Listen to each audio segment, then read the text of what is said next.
So which Warhammer 40k armies are having the toughest time since the last balance update? Let's talk through the factions that have the lowest win rates in the game right now.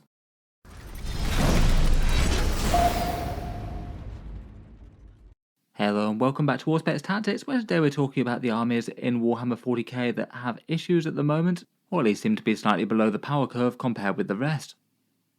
For this video I thought we'd focus on the 9 factions in the game that seem to be performing worst for the average 40k player, mainly going off tournament win rates as the main measure of that. While tournament win rates definitely have their downsides, I feel like they give a reasonable enough estimation of the experience of the average player with an army list that is at least trying to do kind of well, even if they don't always correlate super well with, say, high levels of play and top event performance, where that might be better highlighted by the amount of actual big tournaments that they're winning. If you say go 5-0 at a big grand tournament, in general you've had to play some pretty strong army lists made by some good players and test your forces against the very best things around.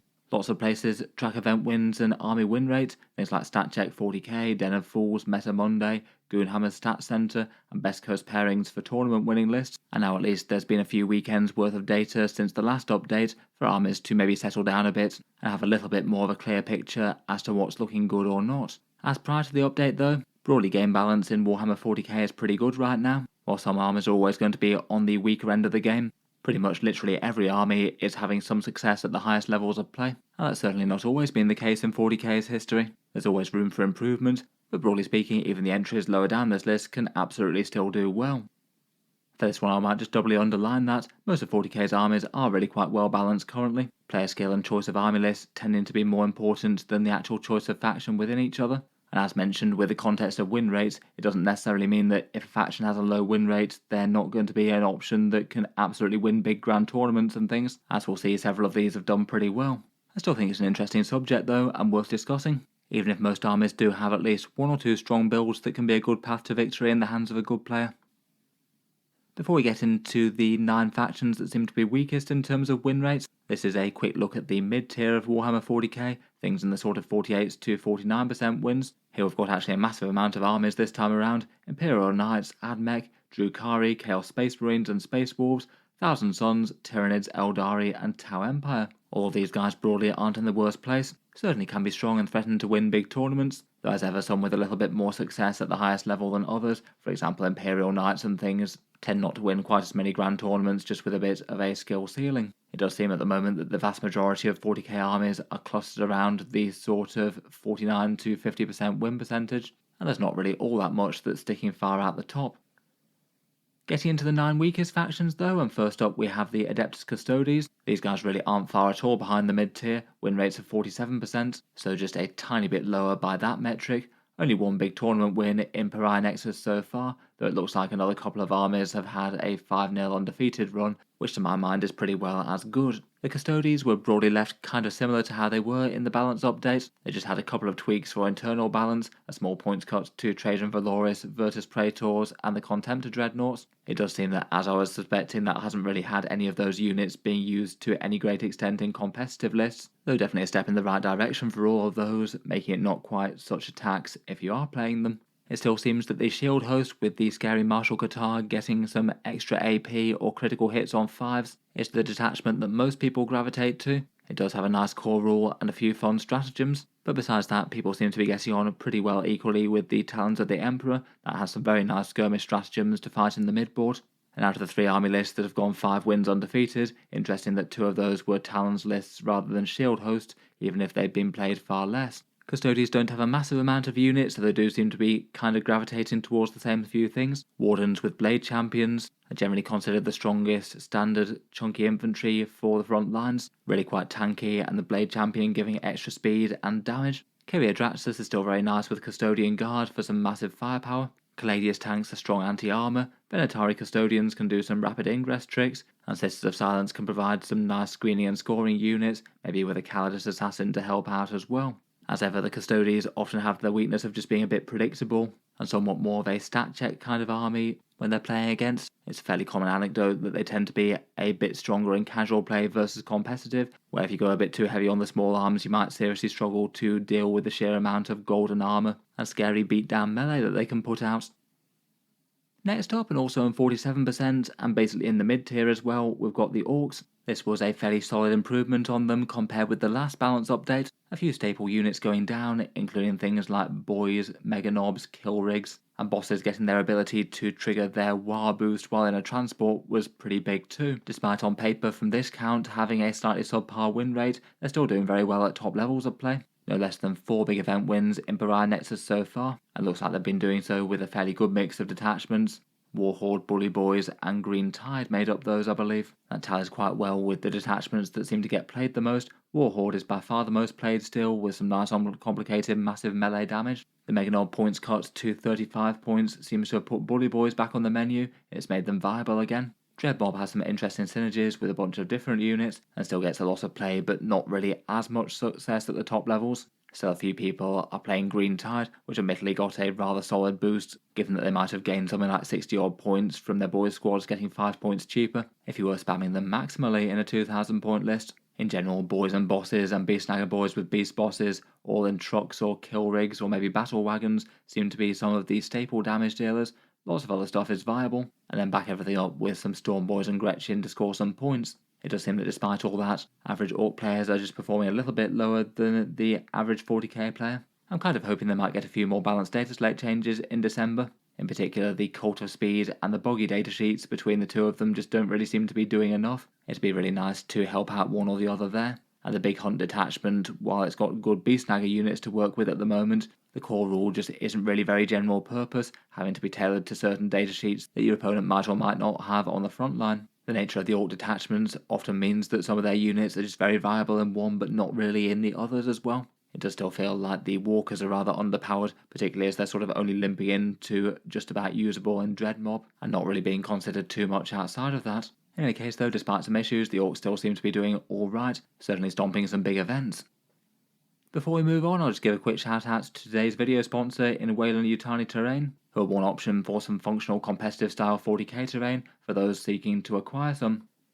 The terrain sets that they make are made out of some sturdy printed plastic. You can see them being played on Wargames Live here. Their focus is on functional terrain that will do the competitive layouts for the World Team Championship, as they're the official supplier for perhaps the biggest and most impressive independent 40k tournament around. An entire table of terrain from them costs around €140, so roughly $150 or £120, plus some shipping from the EU. This one's their WTC War Master Pack, 4 great big line of sight blocking ruins, 6 medium sized ones, and some armoured containers, and some base plates to show where the footprint of the terrain goes.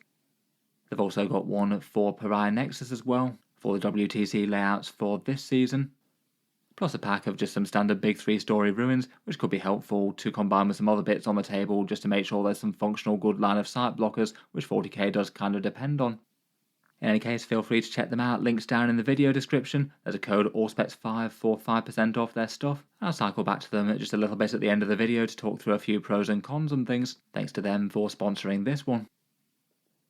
Moving on with the list though, and in 7th place we have the World Eaters, seemingly having dropped down a little bit after the last balance update. Win rates are around about 46%, so seemingly a little bit below the curve there. No event wins in the first few weeks of Pariah Nexus, though it seems that one list has still been able to go 5 wins undefeated. The World Eaters were nerfed in the balance update, Angron went up a bit, even though he's still very good. The Master of Executions took another slightly painful points rise, as I think he was already pretty expensive already, even if his abilities are powerful. And Chaos Spawn, which are useful enough for snagging objectives and doing a little bit of light skirmishing, also went up slightly too. They also had their surge move slightly limited for Berserkers, though perhaps not quite as big a deal for them as it was for the Chaos Space Rain Accursed Cultist. The average list wouldn't have gone up that many points due to that, but still it wasn't exactly a helpful set of changes for them. Though even after that, most of their unique models and things are still pretty playable. Angron's still very strong and tends to be in most army lists. Both flavors of 8-bound are still really powerful. Berserkers and Rhinos are handy enough to skirmish over midfield points. Jackals might have been a little bit more emphasised over Spawn given the points rise. The Corn Lord of Skulls can still be used, as with a few of the other demon engines, and Lord Invocators can be very nice to scout some stuff forwards. As ever for World Eaters, they perhaps can be a bit monodimensional in just being an incredible melee danger army, though it certainly has worked out for them well in the past. It perhaps can mean that they're a stronger faction on certain terrain setups than others. If you have some incredibly good line of sight blocking ruins for staging their melee squads, it can make them a pretty terrifying army to fight. It does feel if these numbers hold up though, then perhaps the nerfs to them weren't really all that necessary. Next up, we've got the Righteous Crusaders of the Black Templars, win rates of roughly 46%, 2 big tournament wins in Pariah Nexus so far, one with Gladius and one with Righteous Crusaders. It does seem that play rates for the Black Templars have really fallen off a fair bit, not so many people very excited to put them on the table in a competitive setting, particularly after a bunch of nerfs that they got last time. Their main issues at the last balance pass were the big Crusader squads getting nerfed perhaps surprisingly hard. The huge 40-point increase for 20-man Primaris Crusaders was far more than most people were expecting, and Helbrecht and Grimaldus both went up as well, adding a bit of insult to injury on some of their better characters. They still definitely have some interesting unique options. Sword Brethren and Helbrecht will be able to destroy the majority of things that get in their way if they're buffed by vows. You can still make some fairly terrifying 5+ feel no pain 20-man blocks of Crusaders, but it will cost a fair bit more now. The Emperor's Champion is still a pretty powerful datasheet, and various multi-melter vehicles can be helpful, particularly Impulsors are quite nice for the 10 points with the melter on it, and if you want a standard Lieutenant or Captain, they can be got slightly cheaper for a Marshal or Castellan now. I feel like after the balance update, a lot of people were expecting the Black Templars to take a bit of a slide down the rankings. They struck me as an army that was in a fairly good place before, sort of mid-table in terms of army performance, not particularly overstated or overpowered in any way, and getting a surprising amount of nerfs as a result, maybe Games Workshop just deciding that they don't want to encourage Horde mode Space Marines of any sort, even for an interesting special case like the Black Templars. Next up, and also on 46% wins, we have the Chaos Knights. Again, like the rest, hardly exactly out of the rankings, and not so far off 50% win rates. The Chaos Knights appear to have gone undefeated 5-0 at 3 different events since the points update, though no actual tournament wins due to scoring tiebreakers. The latest round of points changes was broadly helpful to the Chaos Knights. Brigands and Stalkers went down in cost, which directly helped one of their best builds in their War Dog spam, plus a few of their other big knights dropped down, though not in a way that really felt like it was going to flip them from being reliant on War Dogs for the mainstay of their armies. It seems that for the lists that are doing well, it's largely War Dog Brigands and Carnivores still. No real surprise there, given the efficiency of the Carnivore datasheet and the Brigands already being spammed and then getting a little bit cheaper. It does seem like quite a lot of top placing lists take one Titanic Knight along of one sort or another. No huge consensus as to which one of them though. I've seen lists that took a Rampager, a Lancer, an Atropos, an Abominant and a Despoiler.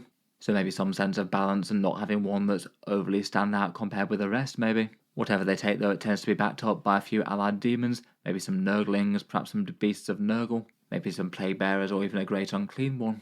In general though, army lists that focus on Titanic Knights are still inferior for them. I don't think anyone was expecting that to change too much with the points cuts that they gave them, and as ever it would be nice if they could be the focus of the army as opposed to the War Dogs, as hasn't been the case since the faction launched. It seems they have been doing okay at some tournaments, but as ever with Knight armies and being a bit of a stat check with a skill ceiling on them, they don't tend to win quite as many grand tournaments, and Chaos Knights do have a disadvantage in their army rule being quite so focused on battle shock, quite meaningful against some armies but less so against others.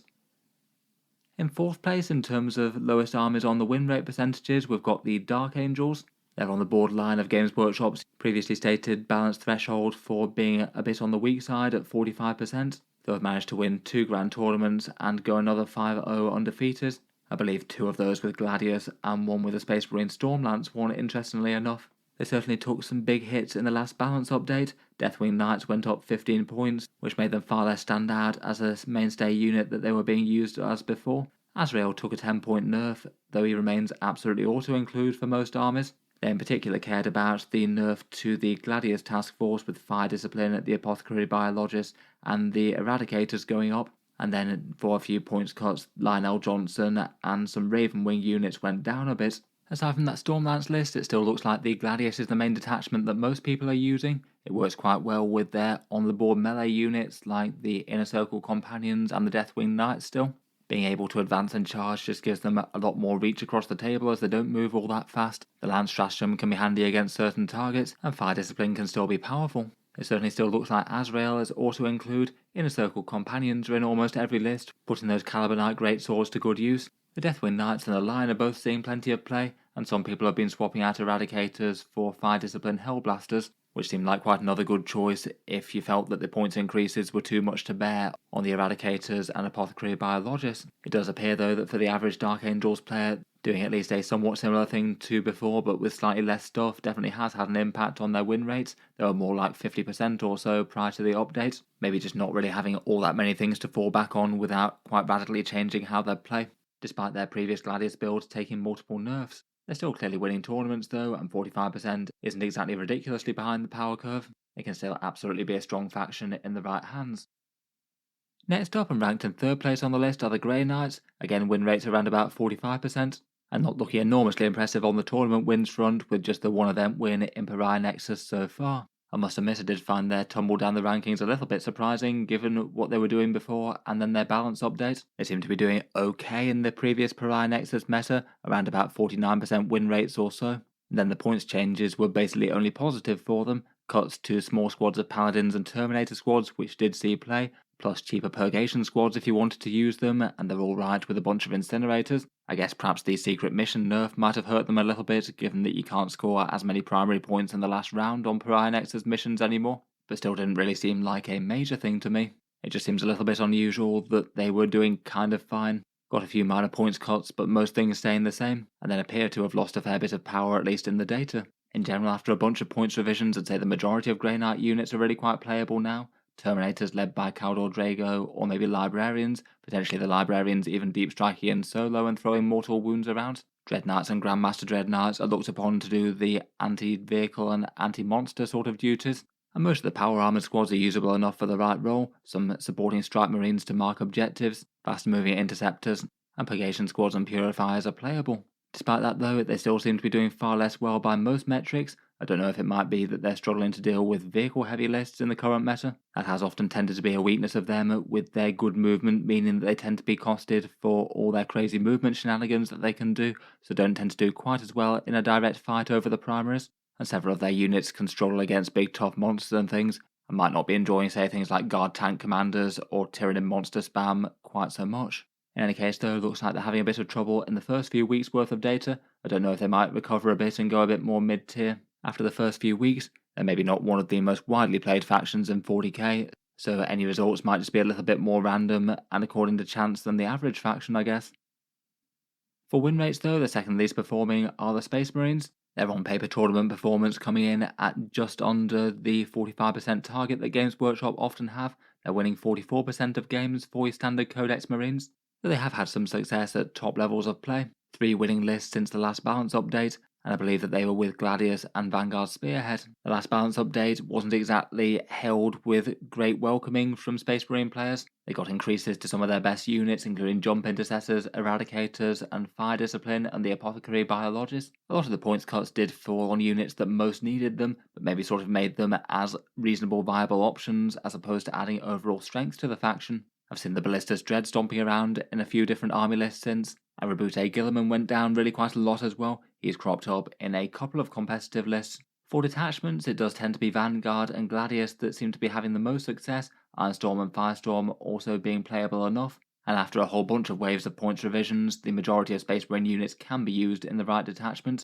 There's just a few that still stand out as kind of outright weak. For staples, scouts and infiltrators often tend to make their way into a lot of armies, just being really quite good objective scoring squads. Jump Intercessors are still very nice at 90 points for fast-moving and fairly hard-hitting scoring units. They've got lots of reasonably viable options for firepower vehicles, and out of specific chapter stuff, Marnius Calgar and Uriel Ventris are still probably the most standout Ultramarines characters, both of them pretty awesome, and Uriel Ventris only got better, gaining a command point debuff aura in the last update.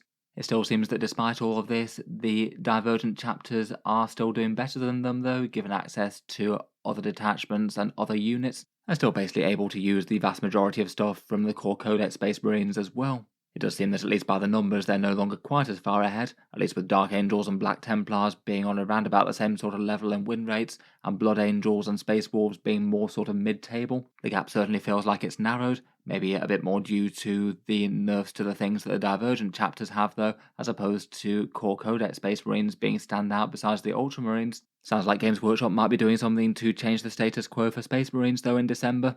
They did say there'd be specifically something for Codex Space Marine chapters in their own right. Will be interesting to see what they come up with. In general though, it does look like for the average player, Space Marines are one of the hardest Warhammer 40k armies to win with currently. Plenty of players choosing to run Divergent chapters instead.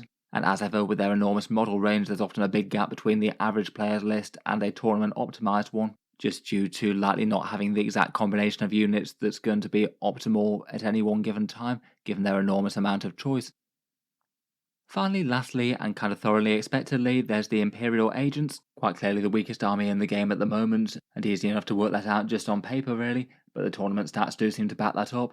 Win rates are around about 39%, 0 big event wins or any higher placings since the last balance update, and basically no one really taking them to events as they don't think that they'll be able to do very well with them. This wasn't helped by the balance update, as they didn't get any points help or anything like that, and my guess was at the time that that's because they're just not really an army that's going to be helpfully fixed by points costs. You could make them all cost super cheap in terms of the units that they can field, but then they'd just be a big annoying board control spam type army, and that's not exactly how most people would want them to be good.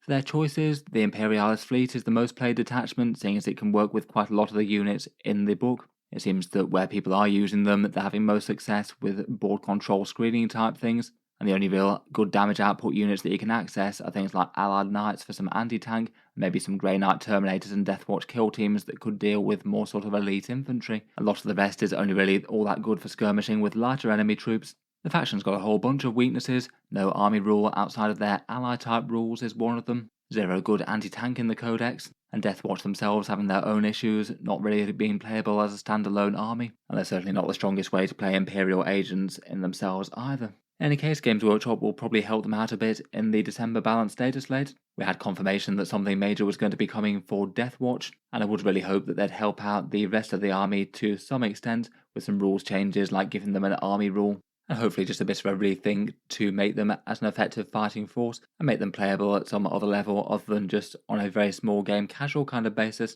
In the meantime though, I think they are just objectively going to remain the single weakest faction in Warhammer 40k by really quite a massive distance. In any case though, let me know your thoughts as to how you've been doing with the armies on the tabletop. Which armies would you rate as the weakest in 40k at the moment? I'll leave that there for this one, but otherwise just cycle back to Weyland-Yutani Terrain, the video sponsor, and talk through a few of their pros and cons and their range. As mentioned earlier, they basically make some sturdy plastic printed terrain, and quite a popular one for people who organise and run tournaments. They're focused on really quite functional 40k terrain, good line of sight blocking, thin ruin walls, and as mentioned earlier, doing specific layouts for current seasons of competitive 40k. They do have their one for the Pariah Nexus WTC layout at the moment. The terrain pieces are fairly sturdy, it's easy to put models in upper floors, and in terms of hobby effort, it's pretty much already done for you. It comes pre-coloured, and they print the colour that you'd like of the terrain out of a bunch of options, and goes together without glue. You can store it flat and disassemble it, though obviously that has to take a little bit of time if you're putting it up and putting it down. As with a lot of third-party options as well, the cost for a table of this is far cheaper than Games Workshop terrain would ever be, maybe somewhat comparable with things like MDF and certain 3D printed options. For downsides, it maybe is a little bit function over form. I think that the bits look nice enough, but don't really look quite on the same sort of level as properly sculpted and textured plastic pieces that have been hobbied up with a lot of effort. They certainly could go with maybe a bit of a halfway house between this and other bits of scenery. It does have a bit of a distinctive look with those white edges that you can see on the plastic pieces on the side of terrain. I don't think it's the worst look ever, but that might put some people off. It definitely feels like it could be the right choice though, for people who want something quick and functional and might want to preserve limited hobby hours for work on their armies. As mentioned earlier, from their options, there's things like the WTC Warmaster GT pack, which can make a fairly balanced table of terrain. Their Pariah Nexus terrain, which has got 6 big ruins, 2 medium ones, and a bunch of sort of girder forest type bits. That one's a tiny bit cheaper.